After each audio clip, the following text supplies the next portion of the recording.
ಬರಬ್ಬನದೊಂದು ಸಾಂಕೇತಿಕ ಅಷ್ಟೇನೆ. ಅವನನ್ನು ಸೆರೆಮನೆಯಲ್ಲಿಟ್ಟಿದ್ರು ಅಪರಾಧದ ನಿಮಿತ್ತವಾಗಿ. ಆದರೆ ಬಿಕಾಸ್ ಆಫ್ ಜೀಸಸ್, ಯೇಸುವಿನ ನಿಮಿತ್ತವಾಗಿ ಅವನಿಗೆ ಬಿಡುಗಡೆ ಸಿಕ್ಕಿತು, ಬೇರೆ ಯಾರ ನಿಮಿತ್ತನೂ ಅಲ್ಲ. ಆ ಯೇಸುವಿನ ಬಂಧನದಿಂದ ಅವನಿಗೆ ಸೆರೆಮನೆಯ ಬಾಗಿಲು ಓಪನ್ ಆಯಿತು.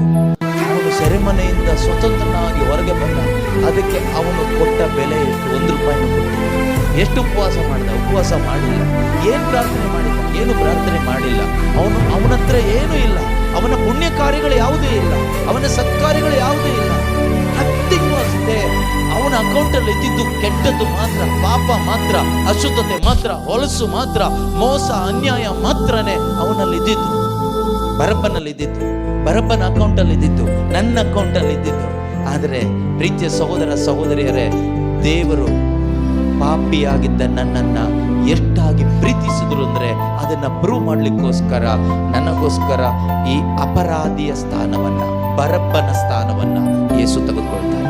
ನನ್ನ ಸ್ಥಾನವನ್ನು ಯೇಸು ಬರಬ್ಬನ ಮೇಲಿದ್ದ ಎಲ್ಲ ದೋಷ ಆರೋಪಣೆಗಳು ಯೇಸು ತೆಗೆದುಕೊಳ್ತಾರೆ.